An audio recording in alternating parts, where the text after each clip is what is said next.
बिहार की राजनीति में एक बार फिर से हलचल तेज हो गई है। राज्यसभा चुनाव की तारीखों का ऐलान होते ही सियासी गलियारों में चर्चा शुरू हो गई है। क्या 2022 वाला खेल दोबारा दोहराया जाएगा? सबकी नजर अब एक पार्टी के उस 5 विधायकों पर टिक गई है और वो पार्टी है AIMIM।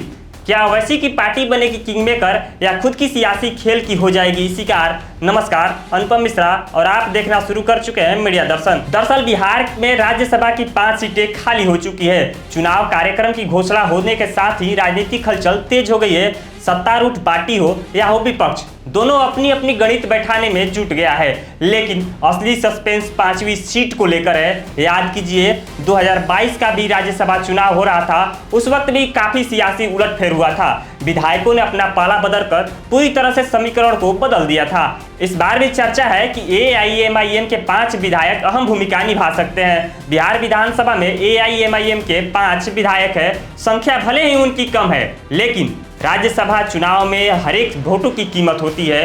राजनीतिक सूत्रों की माने तो इन विधायकों के रुख से 5वीं सीट का समीकरण बदल सकता है। सबसे बड़ा सवाल है, क्या ये विधायक सत्ता पक्ष के संपर्क में है या नीतीश कुमार के खेमे से बात चल रही है, या फिर AIMIM अपनी अलग से रणनीति पर काम कर रही है? AIMIM के प्रमुख असदुद्दीन ओवैसी खुद को सेकुलर की राजनीति के विकल्प बताते हैं, लेकिन बिहार में उनकी पार्टी में पहले भी टूट की सामना कर चुकी है। 2022 में AIMIM के कई विधायक दल बदलकर दूसरे खेमे में चले गए थे। ऐसे में सवाल उठ रहा है कि क्या इस बार भी इतिहास दोहराएगा या फिर ओवैसी इस बार अपने विधायकों को एकजुट रखने में सफल रहेंगे?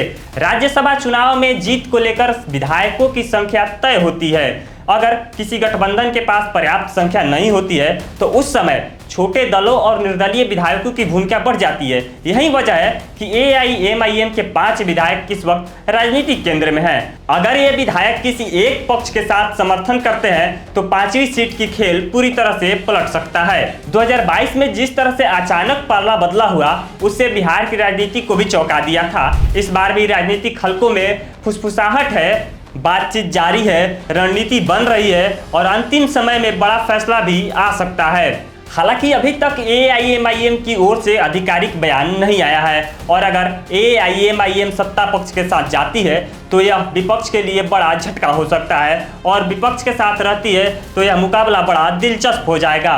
और अगर पार्टी के भीतर से टूट होती है तो यह ओवैसी को सीधे सीधे राजनीतिक पकड़ पर सवाल खड़ा करेगा। फिलहाल बिहार की राजनीति में 5 विधायक, 5 सीट और एक बड़ा सस्पेंस। क्या AIMIM बनेगी किंग मेकर या खुद की सियासी शिकार का सामना करेगी? क्या नीतीश के खेमे के संपर्क की बातें सही है या ये सिर्फ चुनावी अटकलें हैं? इन सभी सवालों का जवाब मिलेगा आने वाले दिनों में। आपका क्या राय है? क्या 2022 वाला खेल दोबारा दोहराया जाएगा? कमेंट करके जरूर बताइएगा। यदि यह वीडियो आपको पसंद आया होगा तो चैनल को सब्सक्राइब कर लीजिए और वीडियो को शेयर करना मत भूलिएगा। धन्यवाद।